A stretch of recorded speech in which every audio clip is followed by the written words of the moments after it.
Okay, थोडं translation. भारतातील लहान भारत किंवा क्वेश्चन पेपरमध्ये तुम्ही एकदा चेक करा आपण काय मेन्शन केलंय. कल्चरल पॉकेट्स, ऑफकोर्स इंग्लिशमध्ये कल्चरल पॉकेट्स आहे, मराठीमध्ये पण त्याला मी शब्द वापरलाय सांस्कृतिक. क्वेश्चन पेपरमध्ये चेक करा एकदा. नाही, त्याला विभाग शब्द वापरला मी, विभाग वापरला, विभाग. ओके, सांस्कृतिक विभाग. तर तिथं क्वेश्चन पेपरमध्ये पण चेक करा सांस्कृतिक विभाग. तर भारतामध्ये असे छोटे छोटे सांस्कृतिक विभाग आहेत का? Does India has some cultural pockets? दोन्ही प्रश्न बघा, क्वेश्चन पेपर बघा. तुम्हाला प्रश्न अजून बेसिक पद्धतीने समजून सांगितलाय, पण प्रश्न काय एकदा चेक करूया. द क्वेश्चन वॉज अबाउट, इंग्लिशमध्ये वाचून दाखवा परत प्लीज.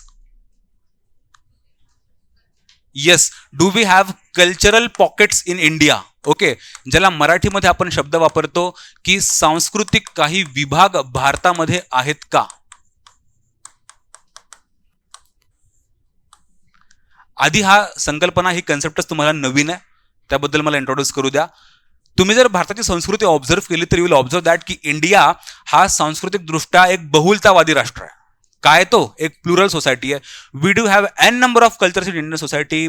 ते कल्चर्स लँग्वेजवर असतील, धर्मावर असतील, भाषेवर असतील, ते जातीवर असतील, किंवा शहरी किंवा ग्रामीण अशा प्रकारची विभागणी असेल.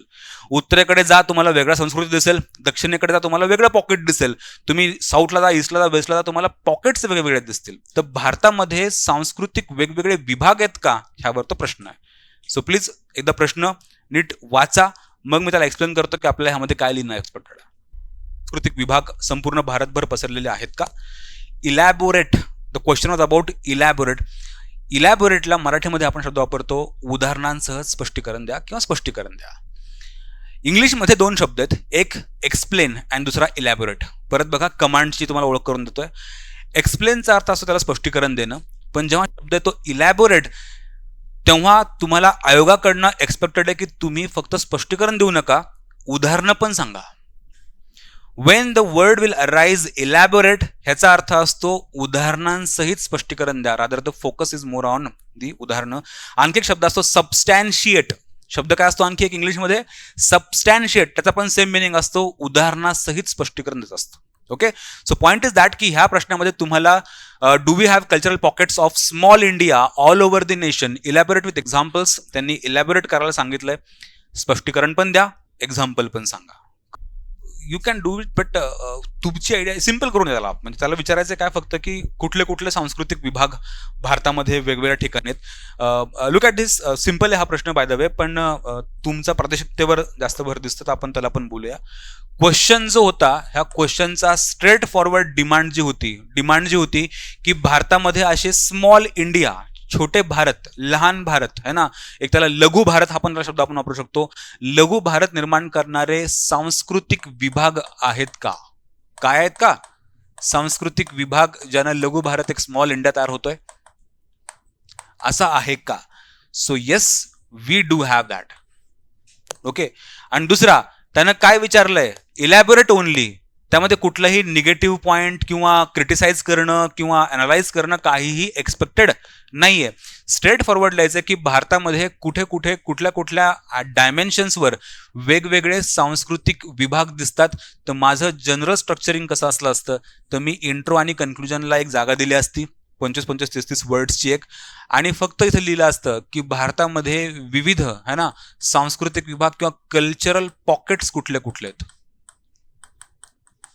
बस 1, 2, 3, 4, 5, 6, 7, 8 ह्या प्रश्नामध्ये एक्सपेक्टेड आहे जास्तीत जास्त तुमचे एक्झाम्पल्स. काय एक्झाम्पल्स? म्हणून मी 8 मुद्द्यावर थांबलोय, कारण तुम्हाला एक्सप्लेन करून एक्झाम्पल पण लिहायचंय. कदाचित तुम्हाला जागा पुरणार नाही, तर अशा वेळी तुम्ही एक्झाम्पल पण लिहितायत, म्हणून तुमचे 8 मुद्दे बस झाले. एक्झाम्पल्स किती मुद्द्यांमध्ये? 8ही मुद्द्यांमध्ये का?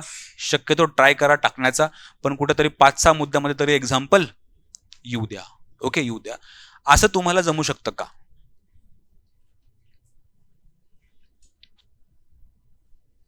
आयडिया ते तुम्हाला मी काय करतोय, राईट? तर आता बघूया की ह्या प्रश्नामध्ये आपण काय लिहायला एक्सपेक्ट होतो. आय थिंक की तुम्ही असंच केलं असेल काहीतरी, बरोबर? हा प्रश्न थोडासा फक्त फास्ट घेतो कारण it's very easy question. Otherwise we have lot of topics to discuss more. Okay, तर पहिला की मी लिहिलं असतं की भारतात तुम्ही काय केलं बाय द वे, काय आयडिया सुचली इंट्रोडक्शनची. त्यांनी प्लुरालिझम, त्यांनी इंग्लिशमध्ये बोललाय की प्लुरालिझम म्हणजे बहुलतावाद आणि जिओग्राफिक लोकेशन ज्यामुळे सांस्कृतिक विविधता निर्माण होतीये. हा मुद्दा खूप चांगला आणि हाच यायला हवा होता असं मलाही वाटतं. की पॉइंट असा होता की भारताच्या भूगोलाचा अभ्यास केला, इतिहासाचा अभ्यास केला, तर ह्या भौगोलिक डायव्हर्सिटीमुळे भारतामध्ये वेगवेगळ्या संस्कृतीचे पॉकेट्स और विभाग निर्माण झालेले आहेत. Look at this how. तुम्ही ऑब्झर्व कराल की what do you mean bye संस्कृती. कल्चर म्हणजे तुमची जीवन जगण्याची पद्धत. तुम्ही उत्तरेकडे वेगळी पद्धत, दक्षिणेकडे वेगळी पद्धत, पूर्वेकडे पश्चिमेकडे, मध्य भारतामध्ये वेगळी पद्धत जगण्याची. हे का बरं? कारण आपला भारताचा जिओग्राफिकल स्पॅन, एक्सपान्शन इज है ना ह्यूज. तर भौगोलिक विस्तार भारताचा हा वेगवेगळ्या सांस्कृतिक आयामांना जन्म घालतो. तर हा एक पॉइंटामध्ये यायला पाहिजे होता. दुसरा, भारत हा एक बहुलतावादी राष्ट्र आहे. What do you mean by बहुलतावाद और प्लुरल. तर माझा इम्पॉर्टंट वर्ड जो इंट्रोडक्शन मध्ये असेल तो बहुलतावादी किंवा बहुलता है ना, बहुलतावादी राष्ट्र आहे हा मी तो शब्द वापरेल. इंग्लिशमध्ये त्याला आपण शब्द वापरतो India is a plural country, plural nation, plural country. What do mean by that की इंडिया, भारतामध्ये धार्मिक, सांस्कृतिक किंवा भाषावार, जातीवार ह्या सगळ्या आयामांवर डायव्हर्सिटी दिसते.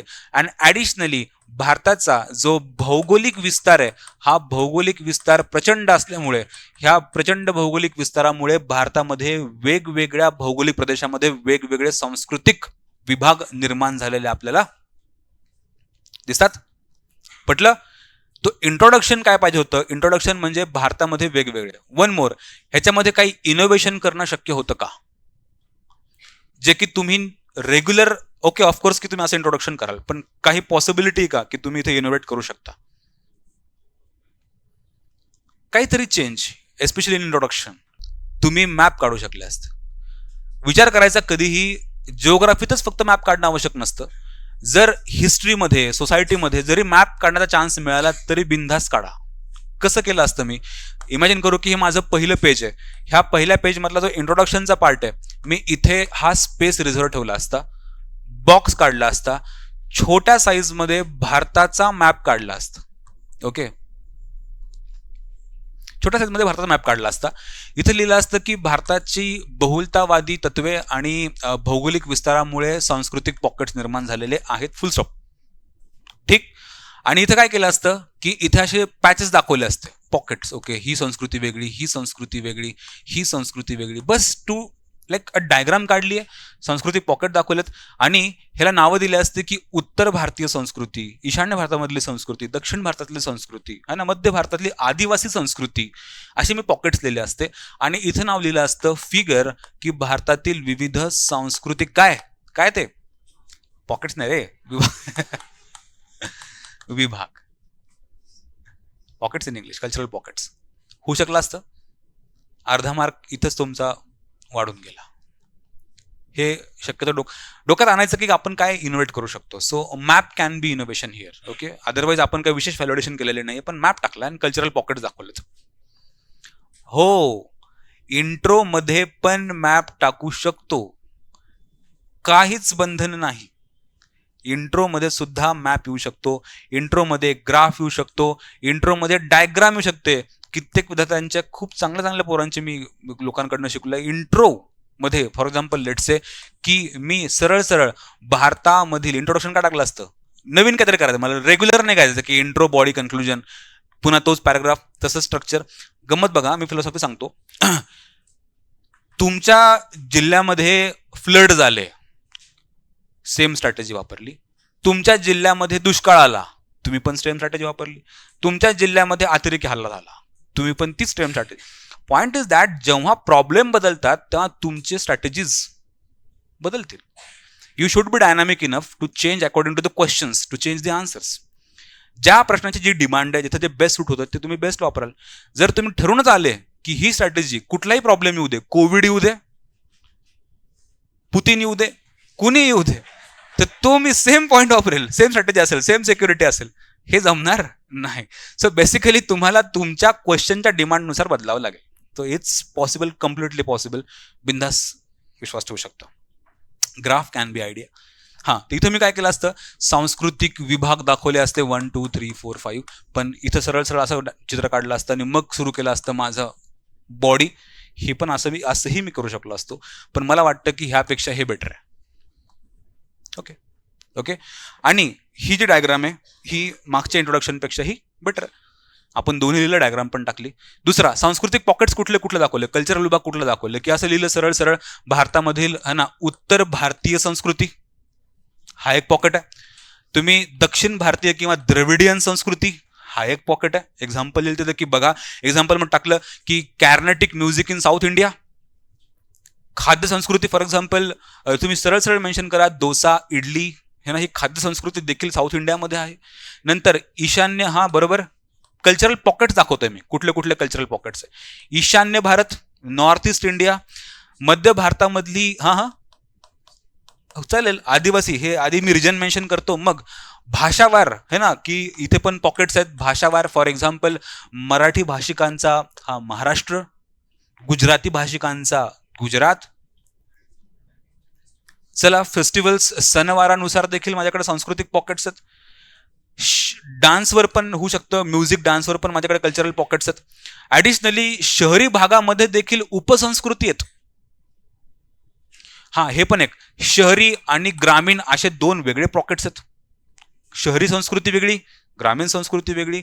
शहरांमध्ये देखील काही उपसंस्कृती आहेत, जसं की रॅपर कल्चर, रॅपर्स आहेत, बिझनेसमॅन ह्यांची संस्कृती वेगळी, यू कॅन से इंटेलेक्च्युअल लोकांची संस्कृती काहीतरी वेगळी. So culture, we do have cultural pockets in urban centres also. सांगण्याचा अर्थ असा की भारतामध्ये खूप सारे सांस्कृतिक पॉकेट्स निर्माण होतात, विभाग निर्माण होतात, हे सत्य. अँड त्याचं तुम्ही कारण सांगितलं. कारण काय होतं? कारण होतं बहुलतावाद, प्लुरालिझम, आणि आणखी कारण होतं त्याचं काय? भौगोलिक. समजते का बाय द वे? तुमच्या चेहरे सिरियस का वाटतंय मला? समजले का?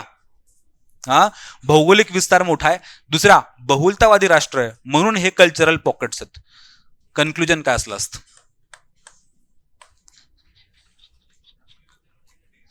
चला ठीक, विविधतेमध्ये एकता. Okay, more, I think I am expecting more beyond this. वसुधैव कुटुंबकम होऊ शकतं. हा हा, प्लीज. चला, छान मुद्दा आहे. हा, सॅलड बाउल पण आयडिया असली असती. सॅलड बाउल तुम्ही इथे पण मेन्शन करू शकला असता. Rather salad bowl theory, salad bowl, you know that right. आपण GS मध्ये शिकलोय की इंडियामध्ये सगळ्या संस्कृती एकत्र राहतात, but without losing their identity. Okay, कुठल्याही प्रकारची एकरूपता करण्याच्या ऐवजी आपण सगळ्या संस्कृतीला समान आदर करतो. होईच सॅलड बाउल थिअरी. कन्क्लुजनमध्ये काय असू शकलं असतं? कॉन्फ्लिक्ट, आपण ही पण चांगली आयडिया आहे की भारतामध्ये हे सांस्कृतिक पॉकेट्स आहेत म्हणून संघर्ष उद्भवतात. आणखी मी काय लिहू शकलो असतो की भारतामधली सांस्कृतिक विविधता ही आपण ह्याचं संवर्धन कसं करू शकतो आणि एनरिच कशी करू शकतो.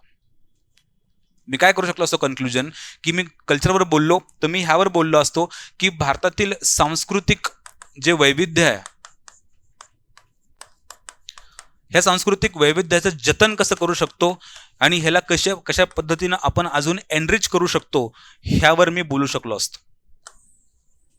कसं एनरिच करू अजून ह्याला मी? हा, टॉलरन्स, सहिष्णुता, हा शब्द इंट्रोडक्शन मध्ये पण सूट झाला असता. टॉलरन्स, बहुलतावाद, भौगोलिक विस्तार, मुळे एवढे कल्चरल पॉकेट्स आहेत. आणि अजून जसं की भारत सरकारची एक भारत श्रेष्ठ भारत, वसुधैव कुटुंबकम. हा, आता हा जो मुद्दा आहे वसुधैव कुटुंबकम मॅमने सांगितलेला, काय सांगू शकतो आपण की भारतामधलं हे सांस्कृतिक वैविध्य जगासाठी एक लेसन असू शकतो की एका पर्टिक्युलर जिओग्राफिकल लँडवर एवढ्या संस्कृती एकत्र राहतात. हा एक लेसन आहे ज्यानं आपण भारतीय संस्कृती आणि हे जे मॉडेल आहे हे संपूर्ण जगासमोर एक रोल मॉडेल ठरू शकतं फॉर सांस्कृतिक कन्झर्वेशन. संस्कृतीचं आपण जे काही जतन करतो यासाठी आपण हे एक रोल मॉडेल इस्टॅब्लिश करू शकतो. वसुधैव कुटुंबकम हा पण एक मुद्दा असू शकला असता. सांगण्याचा अर्थ असा की फक्त डोकं शांत ठेवा, तुम्हाला 10 आयडिया सुचतील. 10 आयडिया. Feel the question. त्याला बघा तो काय म्हणतोय प्रश्न, त्याला काय हवंय तुमच्याकडनं, फील करा त्याला. तुम्हाला लगेच 10 आयडिया सुचतील. ओके, अजून काय सुचवायचंय? पण जर फक्त धर्मावर असला असता तर? धर्माच्या पलीकडे हा प्रश्न आहे. धर्म, वंश, जात, भाषा, भौगोलिक प्रदेश है ना, ह्याबद्दलचा हा प्रश्न आहे. त्याला सॉफ्ट पॉवर पण हा चांगला मुद्दा आहे. आणि एक सांस्कृतिक विविधतेचं आहे ना एक आदर्श रूप म्हणून जग आपल्या भारताकडे बघतोय. एक रोल मॉडेल म्हणून बघतोय, आयडल टाईप म्हणून बघतोय, एक आदर्श रूप म्हणून बघतोय. हे कन्क्लुजन आपलं होऊ शकलं असतं.